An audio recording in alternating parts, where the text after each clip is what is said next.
এবার আয়াত বোঝার চেষ্টা করি। আল্লাহ বলেন ফাযাক্কির, হে রাসূল করিম সাল্লাল্লাহু আলাইহি ওয়াসাল্লাম, আপনি ওয়াজ করতে থাকুন। ফাযাক্কির, আপনি ওয়াজ করতে থাকুন। ইন নাফাআতিজ যিকরা, ইন নাফাআতিজ যিকরার শাব্দিক অর্থ একরকম, মর্ম ভিন্ন রকম। তাই আমি অর্থ বলে মর্ম বললে একটু সময় লম্বা হয়ে যাবে, মর্মটাই বলে দিই। এর মর্ম হলো নিশ্চয়ই ওয়াজে উপকার হবে। আপনি ওয়াজ করতে থাকুন, নিশ্চয়ই ওয়াজে উপকার হবে, কিন্তু সর্বলোকের নয়। এক দলের উপকার হবে, এক দলের উপকার হবে। আমি আগেই বলেছিলাম, যারা ওয়াজ করবেন তাদের মধ্যে দুইটা যোগ্যতা থাকা দরকার, যারা ওয়াজ শুনবেন তাদের মধ্যে একটা যোগ্যতা থাকা দরকার।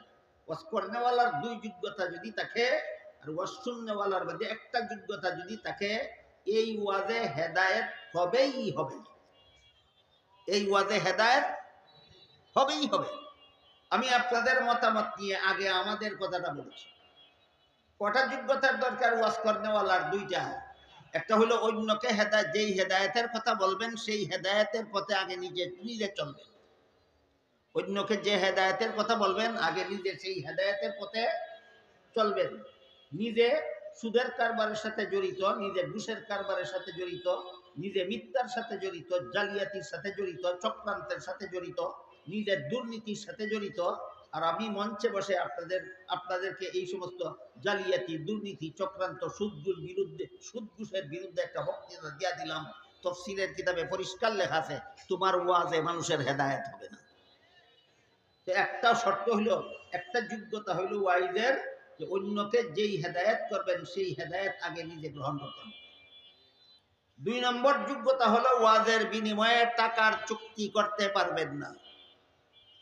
ওয়াজের বিনিময়ে টাকার চুক্তি করতে পারবেন না। তাফসীরের কিতাবে লেখা আছে, যারা ওয়াজ করে টাকার চুক্তি করে এদের ওয়াজে মানুষের হেদায়েত হবে না। আমাদের কথাটা বললাম, এবার আপনাদেরটা বলবো। আপনাদেরটা উল্লেখ করে আল্লাহ বলেন সায়াযাক্কারু মান ইয়াখশা, যাদের অন্তরে আল্লাহর ভয় আছে তারা এই দুই যোগ্যতা সম্পন্ন ওয়াইজের ওয়াজ শুনলে অবশ্যই উপকৃত হবে। যাদের অন্তরে আল্লাহর ভয় আছে, তাহলে আল্লাহর ভয় অন্তরে নিয়ে ওয়াজ শুনতে বসতে হবে। আমি হয়তো অনেক কাজ জানি না, কোন কাজের দ্বারা আল্লাহ শাস্তি দেবেন আমার জানা নাই, কোন কাজের দ্বারা আল্লাহ খুশি হবেন আমার জানা নাই, কোন কাজের দ্বারা আল্লাহ বেজার হবেন আমার জানা নাই, কোন কাজে আমার ঈমান থাকবে আমি সঠিকভাবে জানি না, কোন কাজে কোন কথায় আমার ঈমান চলে যাবে আমি সঠিকভাবে জানি না। আমি একজন হক্কানি আলেমদের মুখে শুনে, এগুলি শুনলে পরে, জানলে পরে, তার মুখ থেকে আমি যা শুনি অবশ্যই আমি তা আমল করব, পালন করব।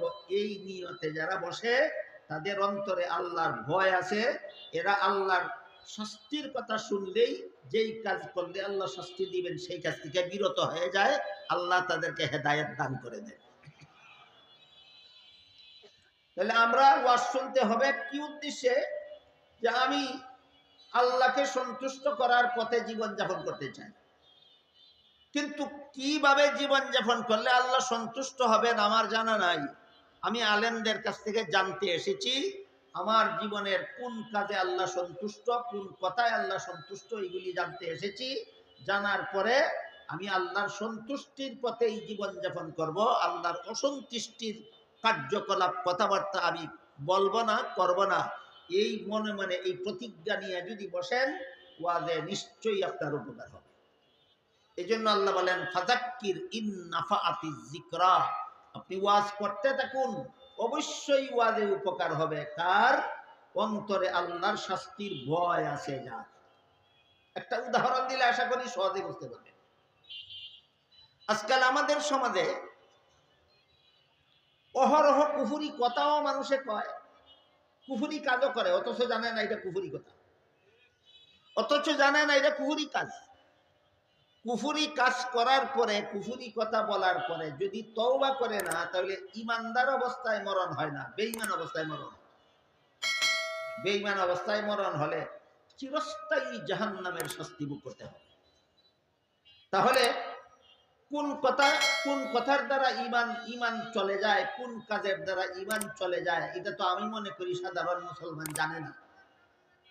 সাধারণ মুসলমানের জানা নাই কোন কথার দ্বারা ইমান চলে যায়, কোন কাজের দ্বারা ইমান চলে যায়।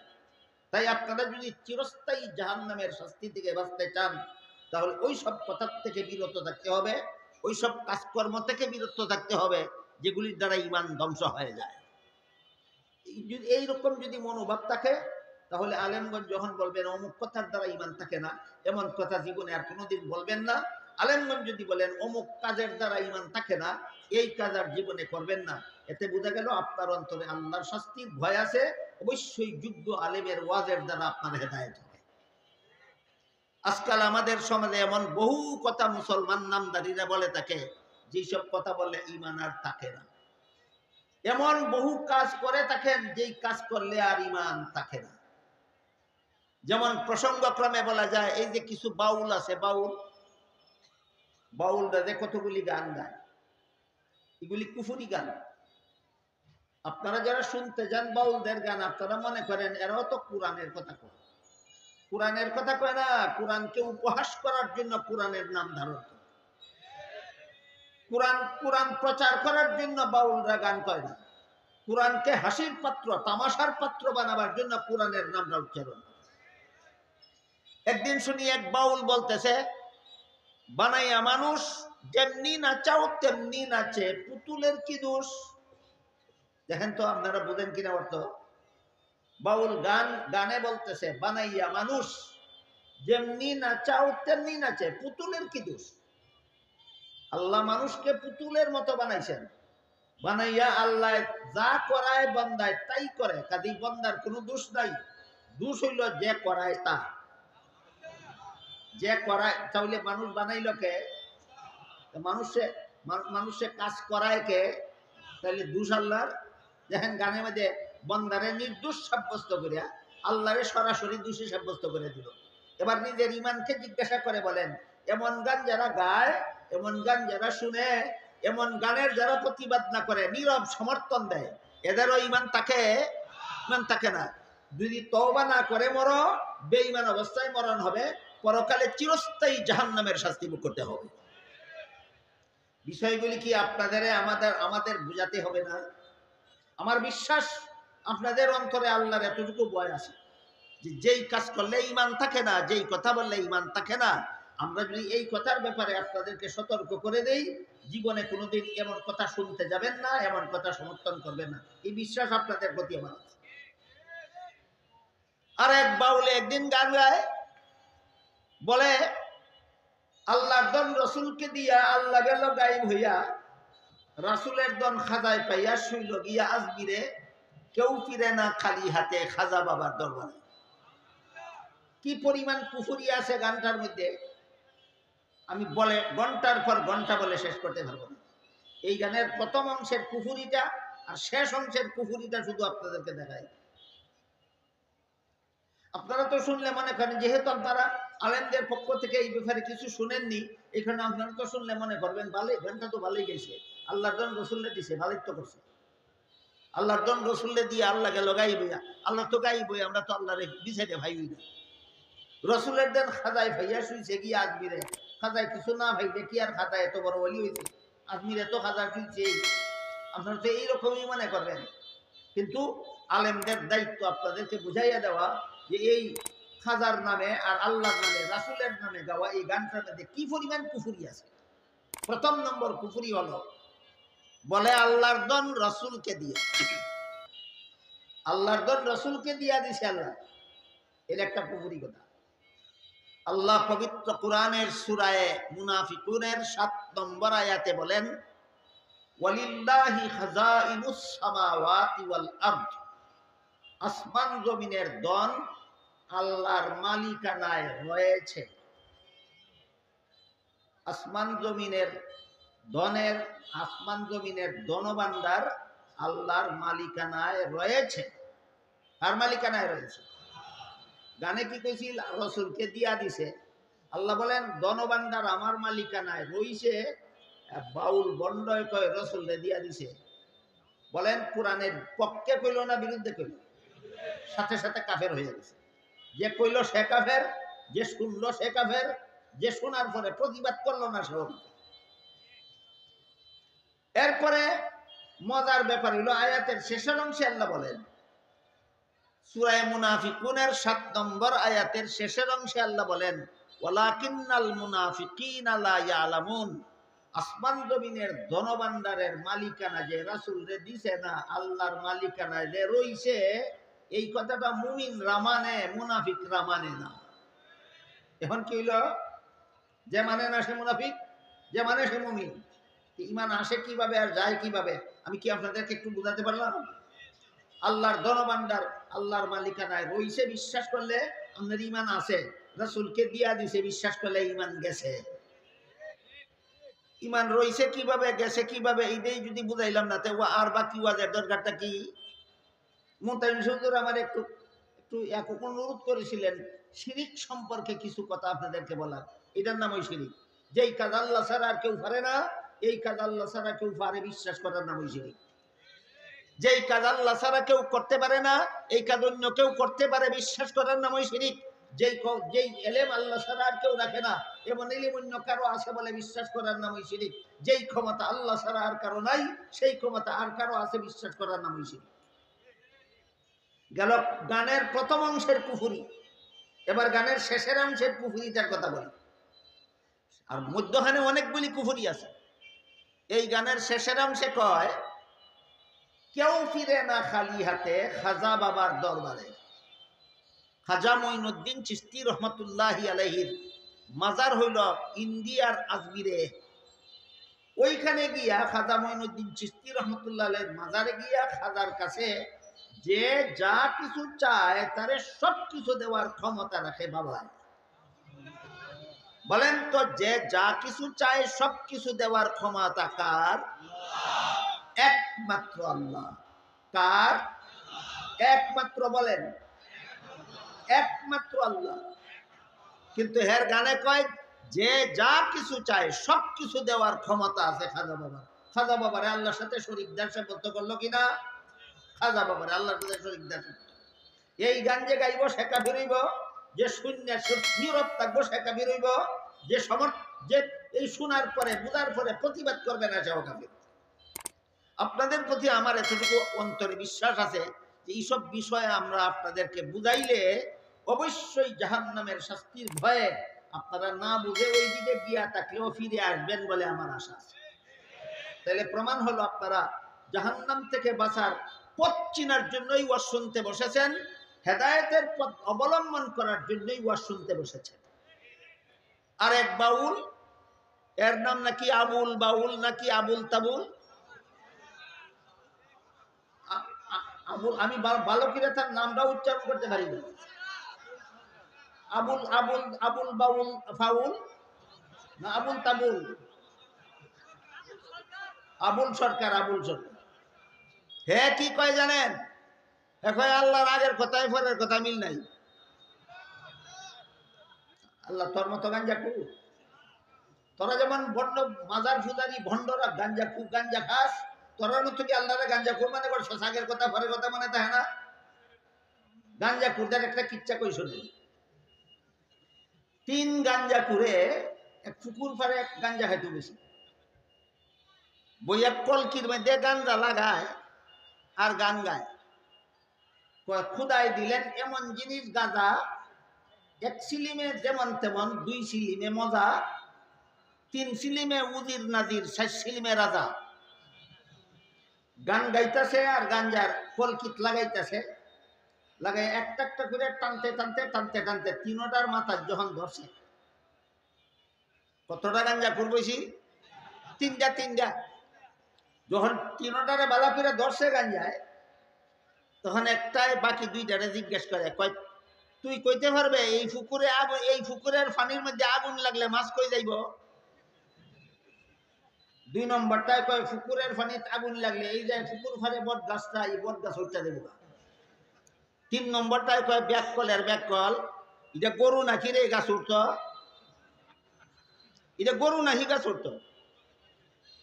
এইরকম তোর মতো এইরকম গাঞ্জা খুর খাইছে সাল্লারে। আগে কি দিয়েছিল আর পরে কি দিয়েছিল মনে নাই? এক হাদিসে রাসূল করিম সাল্লাল্লাহু আলাইহি ওয়াসাল্লাম বলেন, আল মেরাউ বিল কুরআনে কুফরুন। হাদিসটা বোঝার আগে একটা কথা আমাদের মনে রাখতে হবে, কোরআনের শুরু থেকে শেষ পর্যন্ত যা কিছু আছে সবগুলি কার কার কথা? একমাত্র আল্লাহর কথা। আল্লাহর কথা ছাড়া কোরআনে আর কারো কোনো কথা নেই। একমাত্র আল্লাহর কথা ছাড়া কোরআনে আর কারো কোনো কথা নাই। এই জন্য 30 পারা কোরআনকেই আল্লাহর কালাম বলা হয়। কালাম শব্দের অর্থই কথা। কার কথা? আল্লাহর কথা। এই কথাটা বুঝলে এখন রাসূলের হাদিসটা বুঝলেন। হাদিস শরীফে রাসূল করিম সাল্লাল্লাহু আলাইহি ওয়াসাল্লাম বলেন, আল মেরাউ বিল কুরআনে কুফরুন।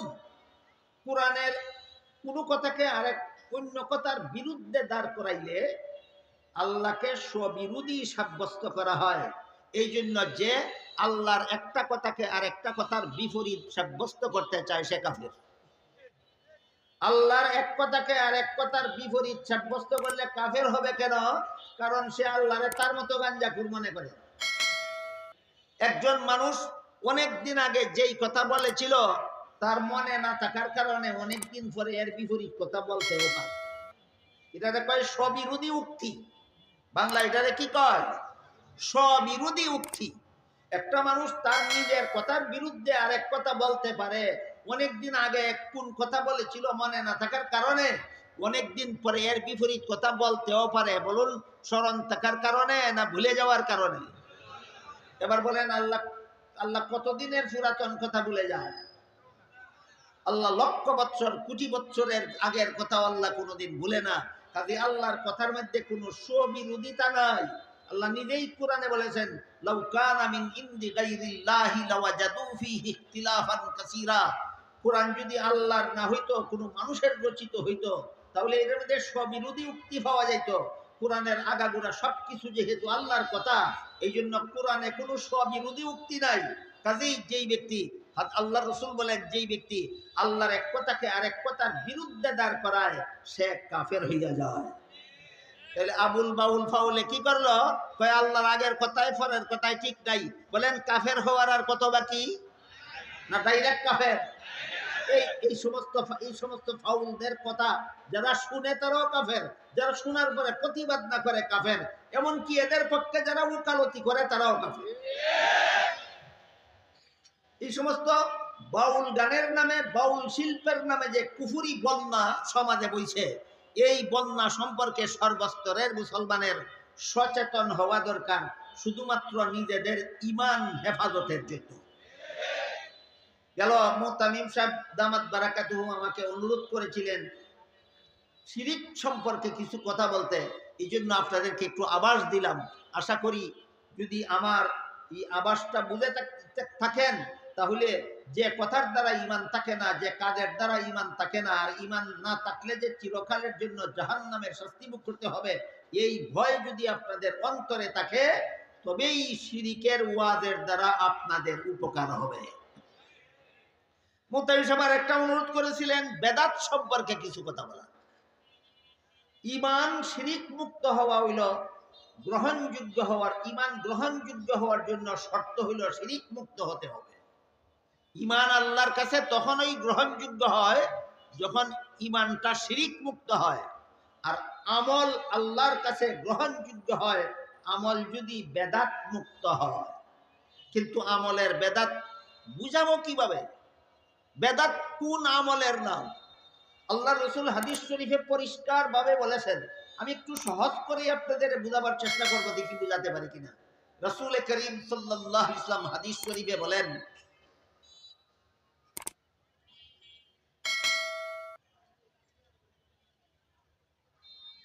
ইয়াকুম ওয়া মুহদাসাতিল উমুর ফাইন্না কুল্লা মুহদাসাতিন বিদআতুন ওয়া কুল্লা বিদআতিন দালালা ওয়া কুল্লা দালালাতিন ফিন্নার আও কামা ক্বালা আলাইহিস সালাতু ওয়াস সালাম।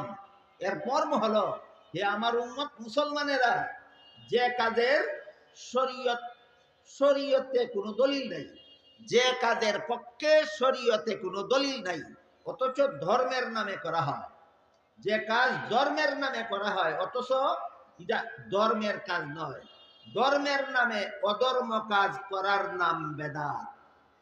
ধর্মের নামে অধর্ম কাজ করার নাম বেদাত। ধর্মের নামে করে, কিন্তু এটা ধর্মের কাজ হিসাবে কোরআন হাদিসের দ্বারা প্রমাণিত নয়, সাব্যস্ত নয়। কথাটা আরেকটু খুলাসা না করলে হয়তো সকলে বুঝবেন না। যেমন ধরুন, প্রত্যেক নামাজের শেষে সালাম ফিরাবার আগে দুরূদ শরীফ পড়া, এটা দলিল দ্বারা প্রমাণিত, হাদিসে আছে। আল্লাহ রসুল শিক্ষা দিয়েছেন। রসুল শিক্ষা দিয়েছেন, আল্লাহুম্মা সাল্লি আলা মুহাম্মাদিন ওয়া আলা আলি মুহাম্মাদ কামা সাল্লাইতা আলা ইব্রাহিম ওয়া আলা আলি ইব্রাহিম ইন্নাকা হামিদুম মাজিদ। আল্লাহুম্মা বারিক আলা মুহাম্মাদিন ওয়া আলা আলি মুহাম্মাদ কামা বারাকতা আলা ইব্রাহিম ওয়া আলা আলি ইব্রাহিম ইন্নাকা হামিদুম মাজিদ।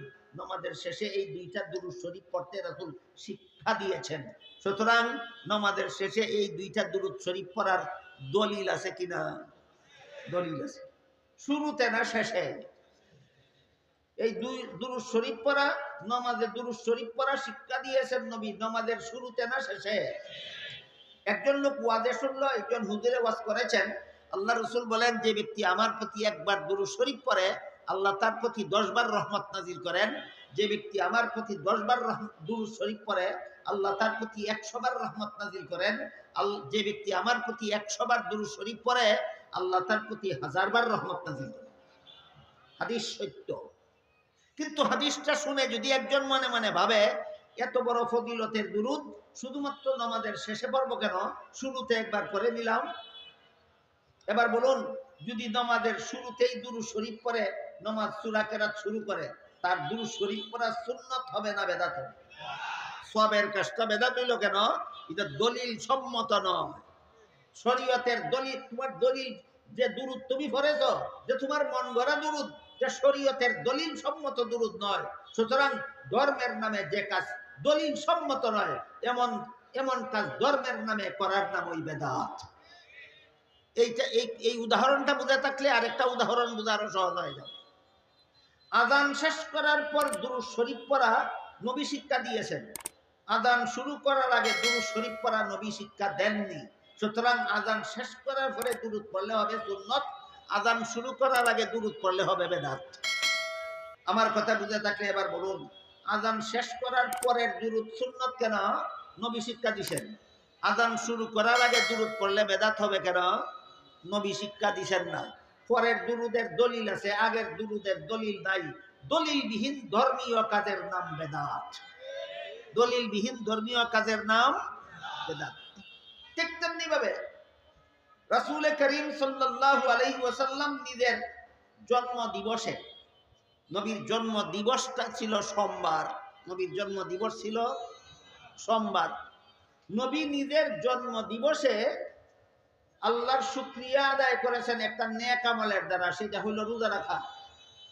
এক হাদিসে উল্লেখ আছে, রাসূল করিম সাল্লাল্লাহু আলাইহি ওয়াসাল্লাম প্রতি সোমবারে রোজা রাখতেন। সাহাবায়ে কেরাম জিজ্ঞাসা করলেন, আপনি প্রত্যেক সোমবারে রোজা রাখেন কেন? রাসূল করিম সাল্লাল্লাহু আলাইহি ওয়াসাল্লাম বলেন, দুই কারণে আমি প্রতি সোমবারে নফল রোজা রাখি। রোজাটা নফল, ফরজ নয়। দুই কারণে আমি প্রতি সোমবারে নফল রোজা রাখি। এক কারণ হলো, সর্বপ্রথম আমার কাছে যেদিন কোরআন নাজিল হয়েছিল সেই দিনটা ছিল সোমবার। 2 নম্বর কারণ হলো, আমি যেদিন জন্মগ্রহণ করেছিলাম সেই দিনটা ছিল সোমবার। তাহলে রাসূল নিজের জন্ম দিবসে কি আমল করতেন? নফল রোজা রাখতেন। রাসূল নিজের জন্ম দিবসে কি আমল করতেন? নফল রোজা রাখতেন। এখন যদি আপনি 12ই রবিউল আউয়াল ঈদে মিলাদুন নবী পালন করেন, রাসূল রাখতেন রোজা, আপনি করেন ঈদ। বুঝাতে পারলাম না? রাসূল নিজের জন্ম উপলক্ষে কি করতেন? আপনি করলেন ঈদ। রাসূল একটা করলেন না বিপরীতটা করলেন? এইটাই বেদাত, এটাই বেদাত। এই কথাগুলি না জানার কারণে, না বোঝার কারণে আজকাল কিছু আলেমও এমন পাওয়া যায় যারা বলে রসুলের জন্ম দিবসে নাকি, রসুলের জন্মের দিন নাকি পিপিলিকার দল জশ্নে জুলুসে ঈদে মিলাদুন নবী পালন করেছে। ধিক্কার তোর কাসিমি উপাধি। কাসিমি উপাধিদারী মৌলবী এমন আছে সারা বাংলাদেশে, যার ওয়াজ শোনার জন্য মানুষ পাগল পারা হয়ে থাকে। এমন একটা মস্তানি গাঞ্জাখুরি কথা বলে ফেলেছে যে রসুলের জন্মের দিন পিপিলিকারাও জশ্নে জুলুসে ঈদে মিলাদুন নবী পালন করেছে, অথচ সে না নিজের নামের সাথে কাসিমি শব্দ ব্যবহার করে। ধিক্কার তোর কাসিমি উপাধির উপর।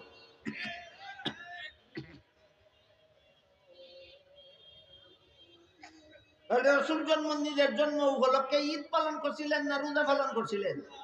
রসুল পালন করছিলেন রোজা, তুমি ঈদ পালন করলে বিদাত। আমি কি বুঝাতে পারলাম আপনাদেরকে বিদাত কাকে বলে? তাই রসুল বলেন ইয়াকুম ওয়া মুহদাসাতিল উমুর ফাইন্না কুল্লা মুহদাসাতিন বিদআতুন ওয়া কুল্লা বিদআতিন দালালা ওয়া কুল্লা দালালাতিন ফিন্নার। সাবধান আমার উম্মত মুসলমানেরা, ধর্মের নামে মন গড়া কাজ করবে না, করলেই বেদাত হবে। আর বেদাত করলেই জান্নাতের পথ হারাবে, জান্নাতের পথ হারালেই জাহান্নামের শাস্তি ভোগ করতে হবে। এই জন্য ঈমান আল্লাহর কাছে গ্রহণযোগ্য হয় শিরিক মুক্ত হলে, আর আমল আল্লাহর কাছে গ্রহণযোগ্য হয় বেদাত মুক্ত হলে। সব কথা যাদের মনে না থাকে, শেষ দুইটা কথা মনে রাখবার চেষ্টা করবেন সারা জীবন। বিদাত মুক্ত, শিরিক মুক্ত ঈমান, বেদাত মুক্ত আমল। শিরিক মুক্ত ঈমান, বেদাত মুক্ত আমল আল্লাহর কাছে গ্রহণযোগ্য। যে ঈমানের সাথে শিরিক থাকে সেই ঈমান গ্রহণযোগ্য নয়, যে আমলের সাথে বেদাত থাকে সেই আমল আল্লাহর কাছে গ্রহণযোগ্য নয়। আল্লাহ আপনাদের আমাদের সবাইকে বুঝার এবং আমল করার তৌফিক দান করুন, আমিন। সুবহান রাব্বিকা রাব্বিল ইজ্জাতি আম্মা ইয়াসিফুন।